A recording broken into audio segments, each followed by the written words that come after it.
Alors bonjour à toutes et à tous. Aujourd'hui on attaque le grand 3 du chapitre 20, dernière partie, sur les transferts thermiques. Donc ça c'est le deuxième type de transfert d'énergie possible pour un système thermodynamique. Et on va le définir en premier lieu comme le transfert d'énergie qui n'est pas dû à un travail mécanique. Alors je m'explique. On a vu que le travail, W, il était dû à un déplacement de matière. Par exemple, le déplacement de la paroi d'un piston, d'un cylindre. Donc ce travail-là, il est dû à un changement de volume, un déplacement. On a une action mécanique qui est exercée sur le système et qui va être liée, donc, action mécanique représentée par une force et donc qui est liée à un travail. C'est la mécanique de la chose. Cependant, on a vu que l'énergie d'un système, elle était liée avant tout à l'énergie cinétique microscopique des particules qui s'y trouvent. Et on peut imaginer que l'énergie cinétique microscopique peut être transmise sans qu'il y ait nécessairement de déplacement macroscopique du système. Et donc dans ce deuxième cas, on va parler de transfert d'énergie microscopique, c'est-à-dire de transfert d'énergie thermique. Donc en définition,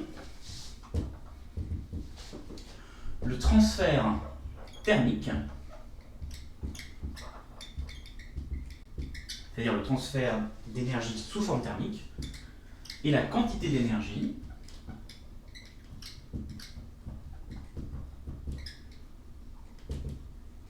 reçue par un système thermodynamique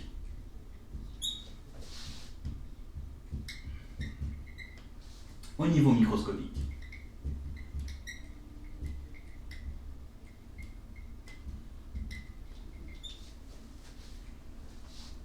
au cours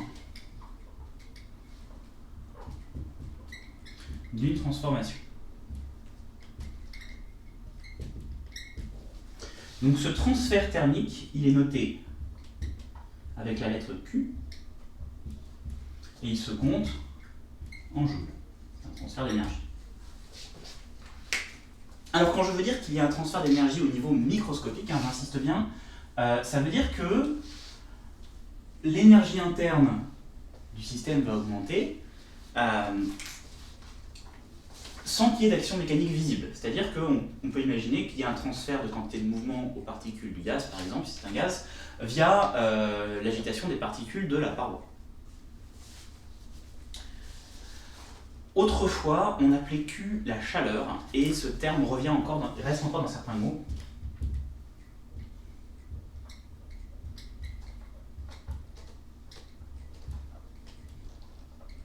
Il y a aussi encore des vieux livres où on voit le terme de chaleur à la place de transfert thermique. Donc, on va voir maintenant quels sont les différents modes possibles de ce transfert thermique. On va essayer de préciser un peu les choses. Hop. En fait, on en distingue trois.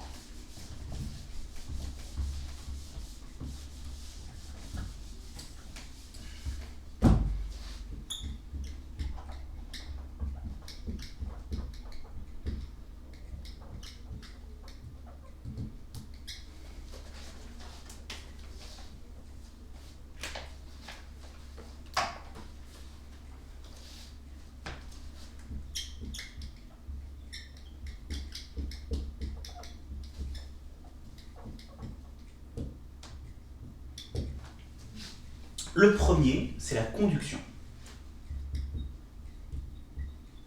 qu'on appelle aussi la diffusion thermique. Ça, c'est celui que vous connaissez, je pense.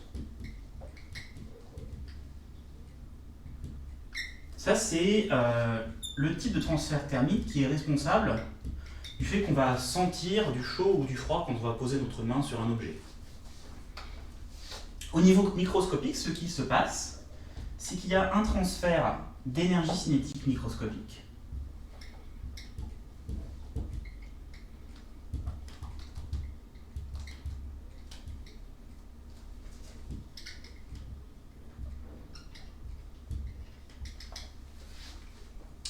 Des zones de haute température vers les zones de basse température. En termes vulgaires, l'énergie thermique se transmet du chaud vers le froid.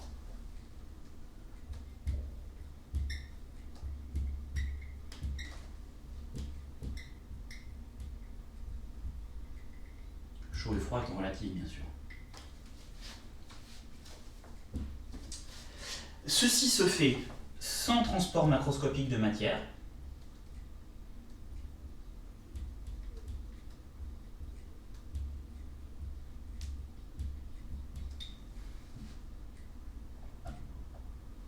Donc le système ne bouge pas et le système n'est pas animé d'un mouvement en son sein non plus.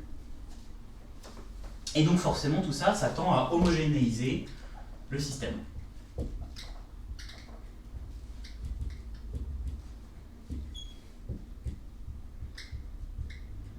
Alors l'idée derrière ça, si on se fait un petit dessin, c'est que on peut imaginer un gaz, ou un liquide, ou un solide d'ailleurs. Ça marche avec tous les états de la matière.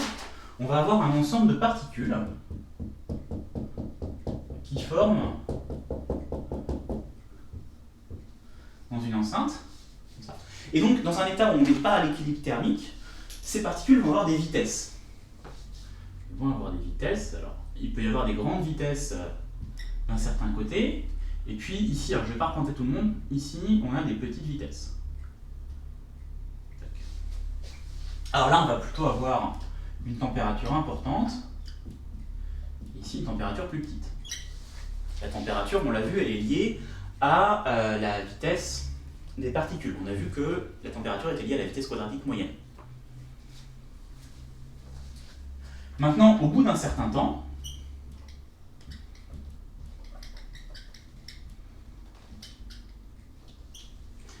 ce qu'on va obtenir, c'est le même système, donc toujours fermé, le gaz globalement n'a pas bougé, on a toujours des particules à des endroits aléatoires, il y en a toujours le même nombre. Mais cette fois-ci, on va avoir une répartition des vitesses qui est beaucoup plus homogène. Alors ça ne veut pas dire que toutes les vitesses sont les mêmes, ça veut dire que où que je regarde, j'ai autant de chances de trouver des particules qui vont vite ou des particules qui vont lentement. C'est tout mélangé, en termes de vitesse. On va avoir T0 et T0, et partout T0 en fait. Après, le système s'est homogénéisé. Ça, c'est de la conduction thermique. Alors, le deuxième mode de transfert thermique que l'on peut imaginer, c'est au lieu d'attendre que par collision successive, les quantités de mouvement se transmettent dans le gaz afin d'avoir quelque chose d'homogène, on peut aussi imaginer prendre une cuillère et aller touiller tout ça de façon à amener les particules un peu partout. Ça s'appelle la convection.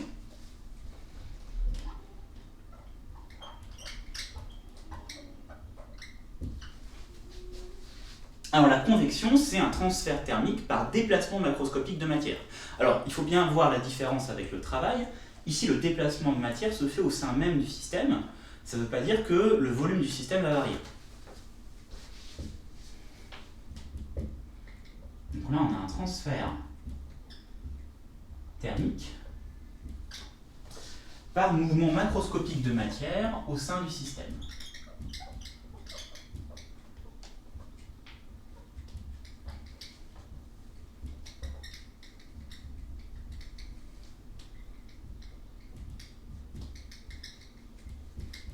Alors ça, bien sûr, ce n'est possible qu'avec les systèmes où on peut mélanger. Donc, par exemple, ce n'est pas possible avec un solide. C'est une caractéristique des fluides.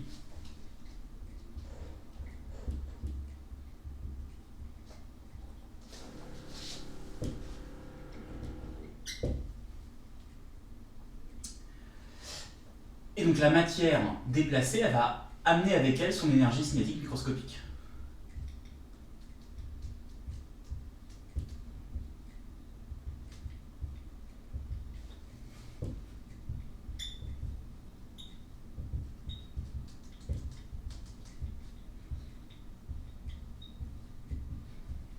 Je note microscopique avec un mu qui est le préfixe de micro dans le système ici. Alors des exemples pour ça.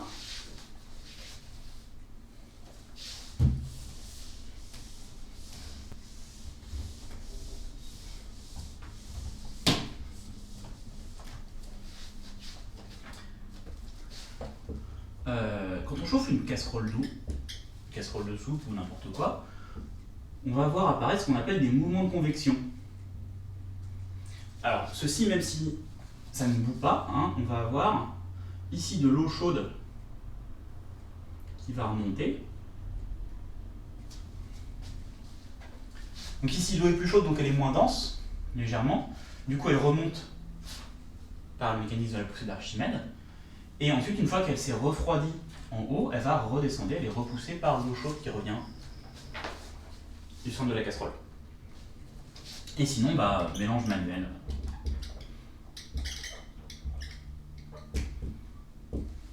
Forcément, ça va provoquer la convection. Alors, donc la convection, c'est aussi une source des phénomènes météorologiques. Donc la création de nuages, les courants marins, tout ça, ça va être aussi dû à la convection. Et enfin, troisième type de transfert thermique qui peut exister, le rayonnement. Le transfert par rayonnement. Le rayonnement, c'est un transfert thermique par onde électromagnétique.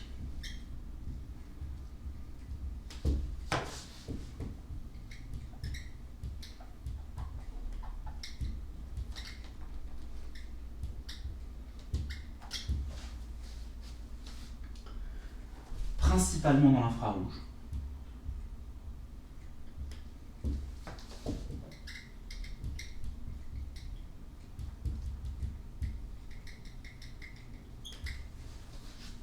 Alors ce qui va se passer, c'est qu'un matériau peut absorber du rayonnement électromagnétique, il peut absorber les photons.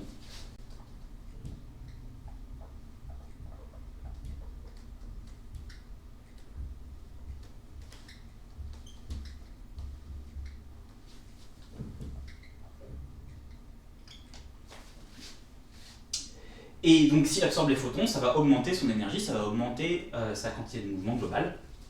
Donc on a une augmentation de l'énergie cinétique.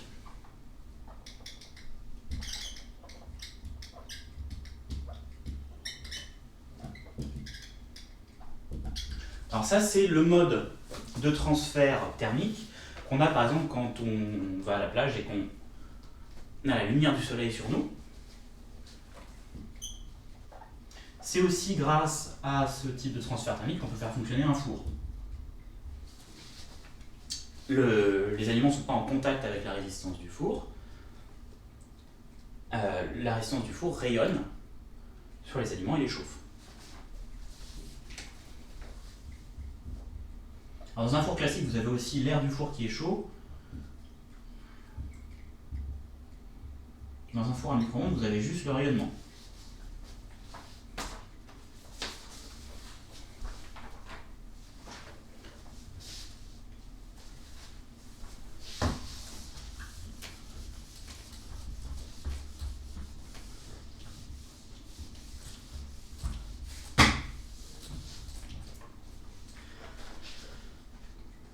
Alors, en général, les trois types de transferts sont possibles.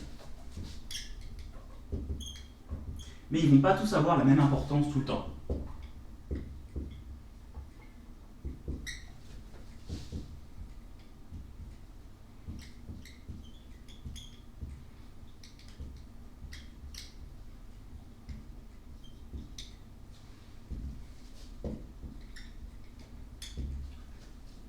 Alors, par exemple, si on est dans le vide, vous êtes quelque part entre la Terre et le Soleil, dans le vide, et l'énergie que vous recevez, elle est forcément due à un rayonnement.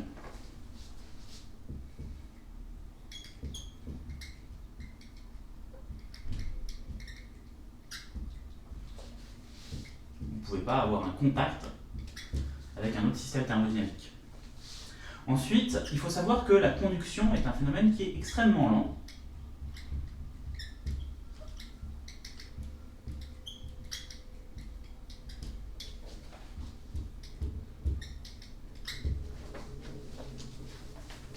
Alors, ce qu'on veut dire ici, c'est que la distance de transmission de l'énergie thermique par conduction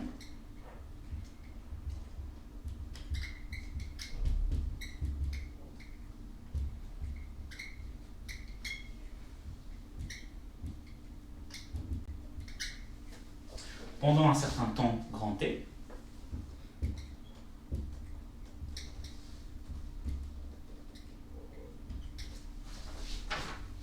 est proportionnel à la racine de t.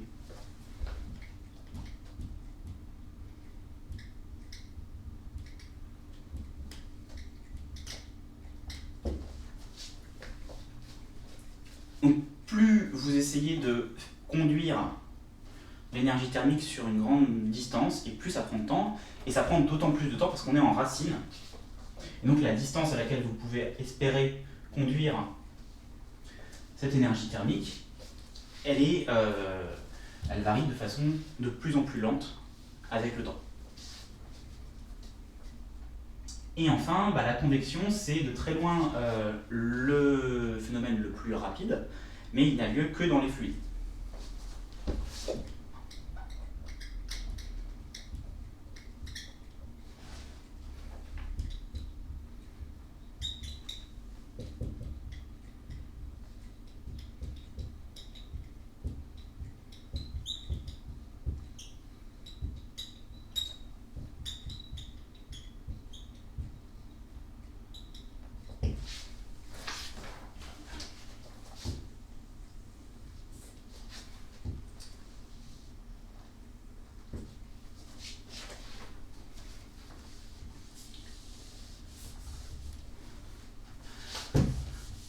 Alors on va être amené à considérer des transformations thermodynamiques dans la suite, dans lesquelles il peut y avoir des transferts thermiques.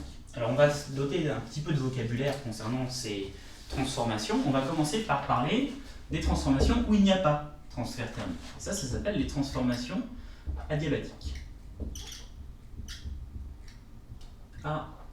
Adiabatiques.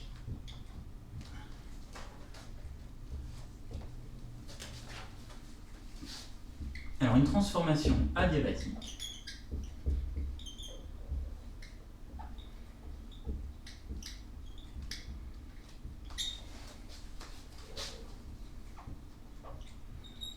est une transformation au cours de laquelle le système n'échange aucune énergie thermique tout au long de son évolution.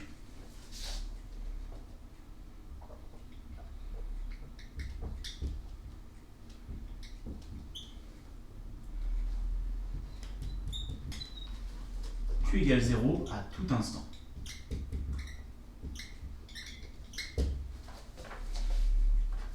Pas de transfert thermique.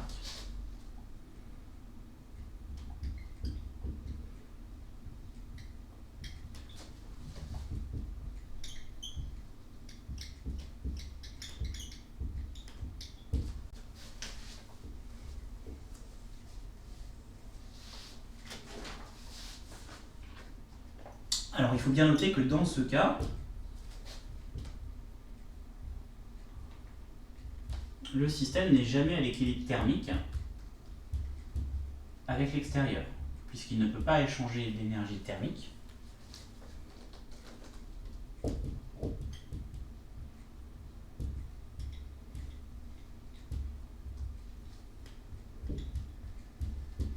peut pas y avoir établissement de cet équilibre.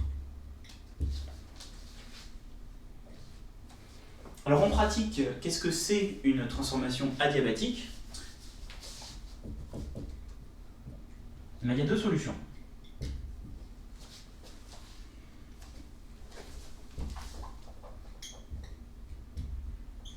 La première, c'est de faire en sorte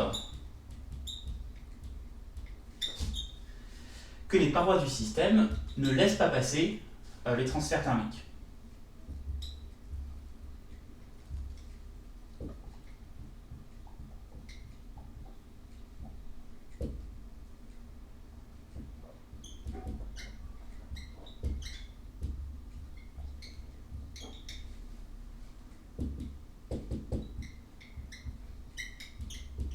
Et alors une telle paroi, ça s'appelle une paroi calorifugée. Calorifugée, ça vient du terme chaleur. Et fuge, je ne sais pas ce que ça veut dire en grec, qui n'est pas. Bref, qui ne laisse pas passer la chaleur.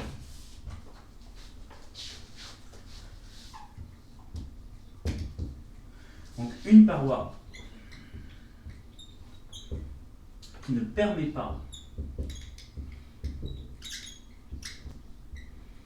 les transferts thermiques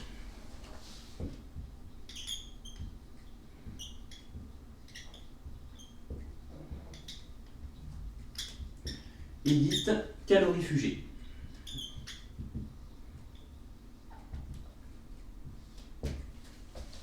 Alors par opposition, une paroi qui permet les transferts thermiques est dite diatherme.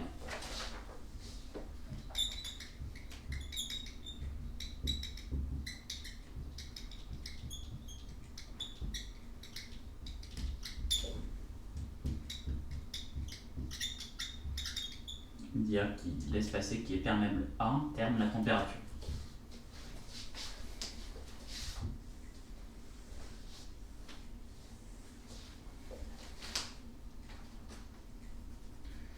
Alors un exemple de système calorifugé, c'est le vase d'Iwar, que vous avez peut-être déjà vu en TP. Donc un vase d'Iwar, ça ressemble à un gobelet, où on a une double paroi. On a une double paroi. Ça, c'est une paroi en verre recouverte d'une couche métallique réfléchissante.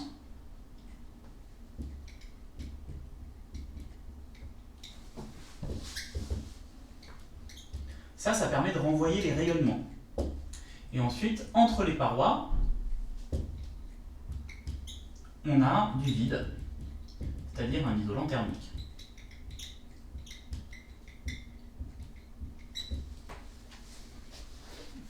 Et donc ça permet en gros de garantir, dans une certaine limite, qu'il y a très peu d'échanges thermiques avec l'extérieur.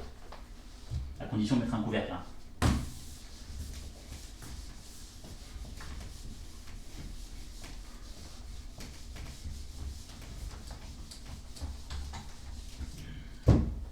Deuxième solution pour avoir une transformation adiabatique, eh bien, c'est de faire en sorte que l'équilibre thermique n'ait pas le temps de s'établir. Plutôt qu'il n'y ait pas le temps d'avoir des transferts thermiques. On a vu que la conduction était un phénomène assez lent, et donc si on fait des transformations assez rapides, cette conduction thermique peut rester négligeable.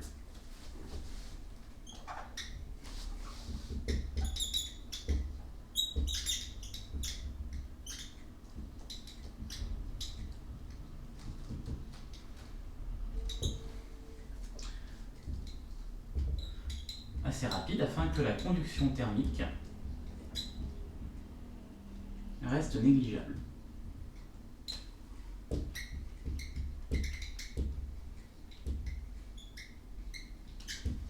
Alors un exemple, si vous gonflez un pneu de vélo,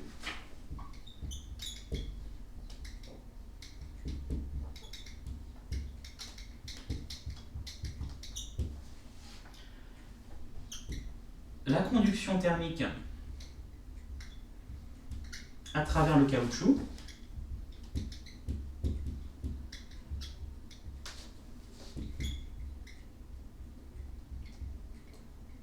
du pneu, ça va être de l'ordre de plusieurs minutes.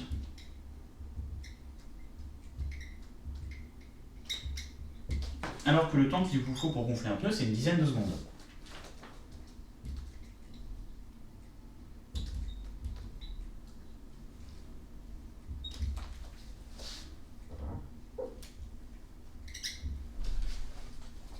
Et donc là, cette transformation, on peut dire qu'elle est en gros adiabatique.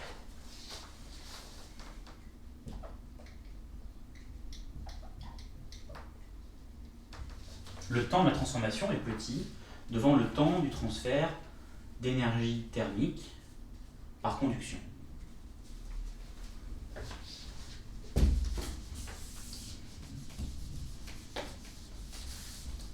Alors à l'inverse, il y a des transformations pour lesquelles on est toujours en situation de transfert thermique.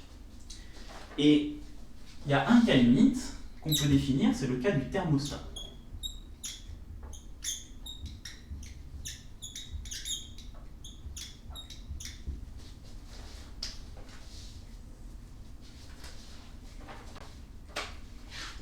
constat.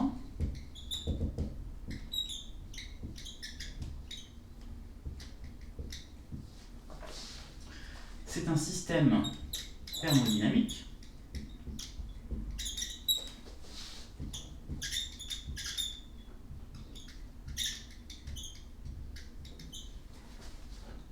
dont la température reste constante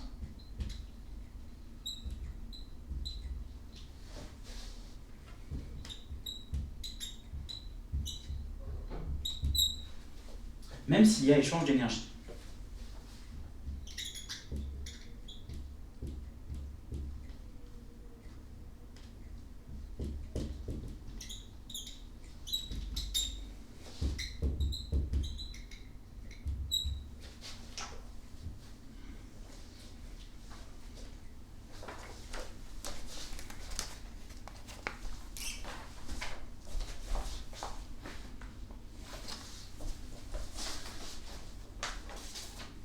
Alors prenons comme exemple deux systèmes.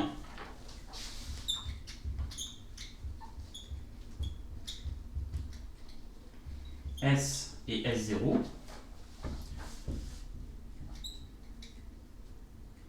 En transfert thermique, en contact thermique, disons.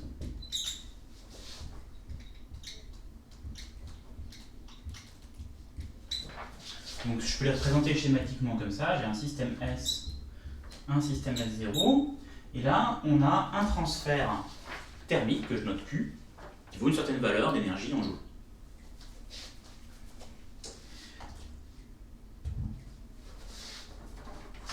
Donc, s'il y a un transfert d'énergie, on va avoir a priori un changement de température des systèmes.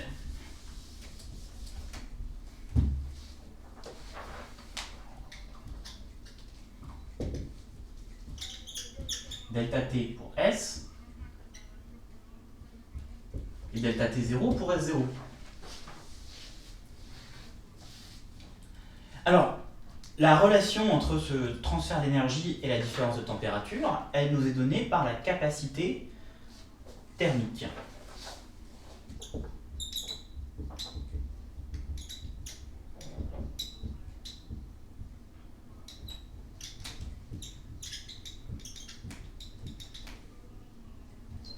À volume constant, CV. Alors, on avait dit que la capacité thermique, elle permettait de calculer la variation d'énergie interne d'un système. Donc ici, delta U pour le système S va être donné par CV delta T, à condition que CV ne dépende pas de la température. Et donc, a priori, vu qu'on a considéré que des transferts thermiques et pas de travail mécanique ici, ça, c'est égal au transfert d'énergie reçu par le système S. Alors de même, on va avoir une variation d'énergie interne pour le système S0. Je vais noter avec un 0 la capacité thermique à volume constant du système S0. Donc ça c'est fois delta T0 pour donner l'énergie thermique. Et donc là, par contre, c'est moins Q, parce que l'énergie elle est donnée et pas reçue. Et donc, l'énergie interne reçue par S, elle est égale à l'énergie donnée par S0 en valeur absolue.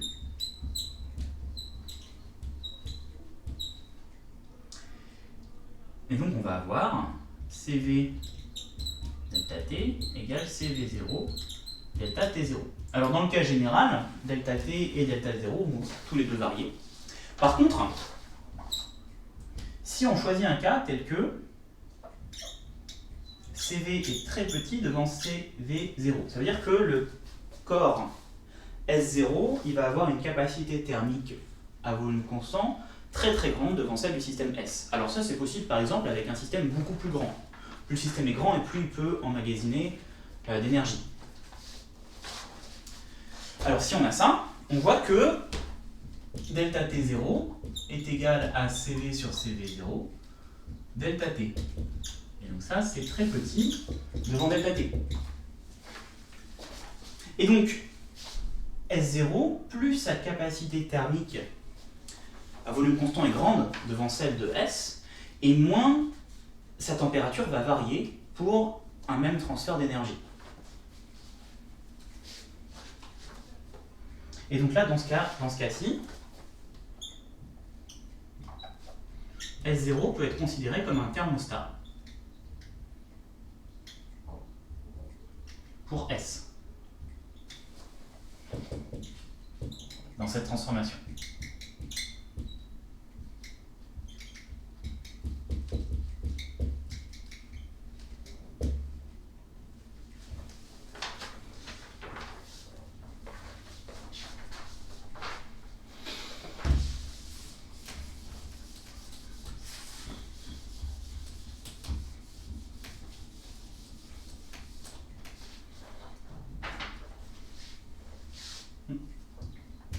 Une propriété, lorsque deux systèmes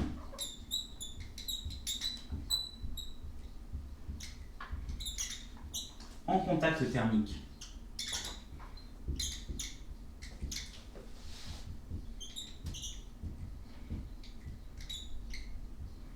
ont des capacités thermiques très différentes,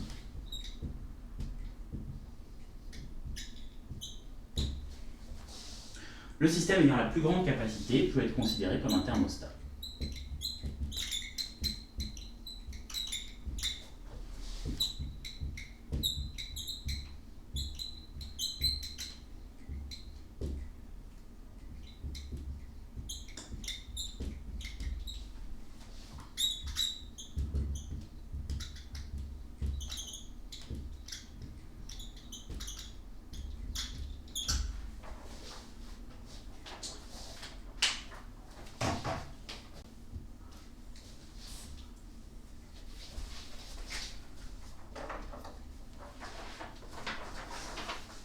Donc là, on a deux modèles pour les transferts d'énergie thermique.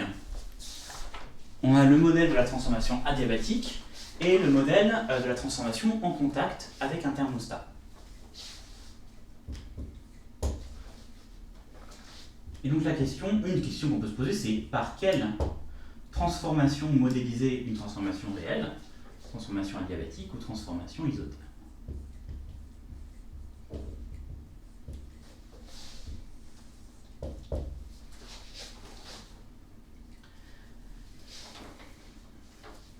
En effet, ces deux situations modèles, elles sont complètement opposées. Si la transformation, elle est rapide, ou que les parois sont calorifugées, alors on va dire que la transformation est adiabatique.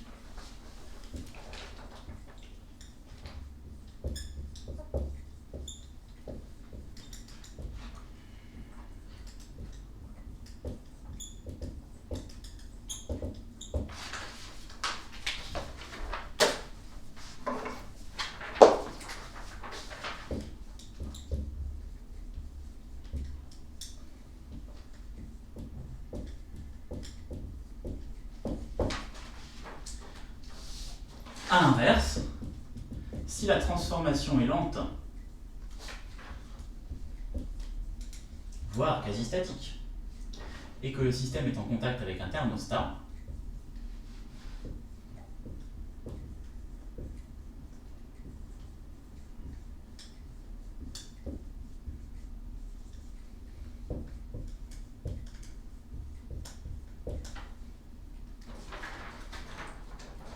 alors la transformation est isotherme.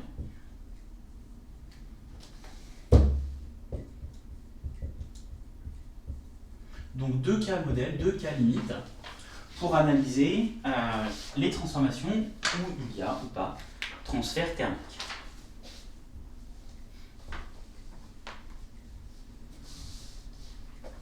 Donc voilà pour ça. Dans le TD20, vous avez un certain nombre d'exercices d'application à partir de ces concepts, donc de transformation adiabatique ou isotherme, et de thermostat. Voilà, à bientôt.